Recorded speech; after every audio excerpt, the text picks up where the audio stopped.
مسلسل بیٹھ کر کام کرنے کی عادت کوئی نئی بات نہیں، لیکن اب بیٹھ کر کام کرنے والے ہوشیار ہو جائیں، کیونکہ ماہرین نے بالغ افراد کو خبردار کیا ہے کہ اگر آپ مسلسل بیٹھے رہتے ہیں تو اس سے دماغی یادداشت کا اہم گوشہ سکڑ جاتا ہے، جو یادداشت میں خرابی کی وجہ بھی بن سکتا ہے۔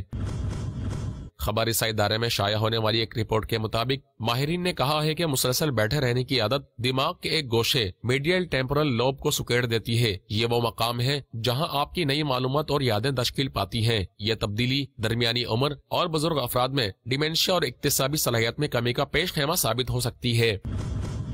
تاہم اس تحقیق سے زیادہ پریشان ہونے کی ضرورت نہیں، کیونکہ سائنسداں یہ نہیں کہہ رہے کہ بیٹھنے سے دماغ سکڑ جاتا ہے، بلکہ یہ کہہ رہے ہیں بہت دیر تک بیٹھنا اور دماغ کے گوشے کے سکڑنے کے درمیان کوئی تعلق ضرور ہے، جو طویل عرصے تک بیٹھے رہنے کی وجہ سے لاحق ہو جاتا ہے۔ یہاں یہ بھی یاد رہے، کئی اہم سروے میں یہ بات سامنے آ چکی ہے کہ مسلسل بیٹھے رہنے کا عمل ہمارے جسمانی نظام کو بری طرح متاثر کرتا ہے، اس لیے بہتر ہے کہ درمیان میں وقفہ لیا جائے اور کچھ وقت کھڑے ہو کر یا چہل قدمی میں گزارا جائے۔